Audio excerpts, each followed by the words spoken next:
हम बस्तरी में अगर शुरू बीवी करें तो क्या यह हैरत की बात है, या फिर हमने आदत बना ली है कि ख्वाहिश को सिर्फ मर्द के साथ जोड़कर देखें। ये सवाल सादा लगता है, मगर इसके पीछे बरसों की खामोशी, दबाव और गलत फहमियाँ छुपी हुई हैं।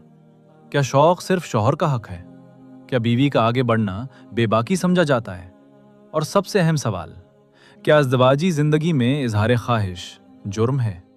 अक्सर घरों में बीवी चाह कर भी पहल नहीं करती, इसलिए नहीं कि दिल नहीं चाहता, बल्कि इस खौफ से कि कहीं उसे गलत ना समझ लिया जाए। ये वीडियो उन्हीं सवालों के लिए है जो औरत के दिल में होते हैं मगर ज़बान तक नहीं आते।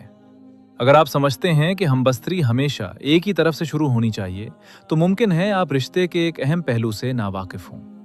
वीडियो आखिर तक देखें, क्योंकि जो बात आगे आने वाली है वो सोच बदल सकती है। तो आइए जानते हैं कि इस्लाम में बीवी का हमबस्तरी की शुरुआत करना कैसा है। अस्सलाम वालेकुम।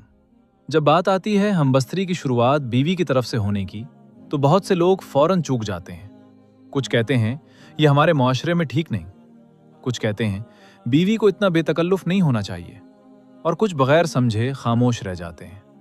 लेकिन क्या कभी किसी ने सोचा कि अगर बीवी शौक से, मोहब्बत से और मुकम्मल रजामंदी के साथ पहल करे तो इसमें बुराई कहाँ है?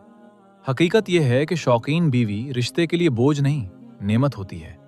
जब बीवी शुरुआत करती है तो ये इस बात की अलामत होती है कि वो अपने शौहर पर एतमाद करती है। ये इजहार मोहब्बत होता है, बेहयाई नहीं। इस्लाम में अज़दवाजी ताल्लुक सिर्फ फ़र्ज का नाम नहीं, बल्कि बाहमी खुशी, सुकून और तस्कीन का जरिया है। अगर बीवी किसी खास वक्त, नरमी या अंदाज के साथ शुरुआत करे तो ये शौहर के लिए भी इत्मीनान और खुशगवारी का सबब बनता है। यहाँ असल बात अंदाज की नहीं, नीयत और रजामंदी की है। जब दोनों मियाँ बीवी एक दूसरे के एहसासात को समझते हैं तो हमबस्तरी सिर्फ जिस्मानी अमल नहीं रहती, बल्कि जज्बाती कुर्बत बन जाती है। रफ्तार हो या शुरुआत, फैसला हमेशा बाहमी समझबूझ से होना चाहिए। न दबाव, न शर्मिंदगी, सिर्फ गुफ्तगू, नरमी और एतमाद। भाइयों और बहनों, आखिर में यही कहा जा सकता है कि हमबस्तरी में शौक अगर मोहब्बत के साथ हो और शुरुआत अगर रजामंदी से हो तो रिश्ता कमज़ोर नहीं, मजबूत होता है। बीवी का आगे बढ़ना कमज़ोरी नहीं, ये उस रिश्ते की ताकत है जहां दोनों एक दूसरे को समझते हैं। मोहब्बत, गुफ्तगू और एतमाद, यही खुशगवार अज़दवाजी ज़िंदगी की असल कुंजी है।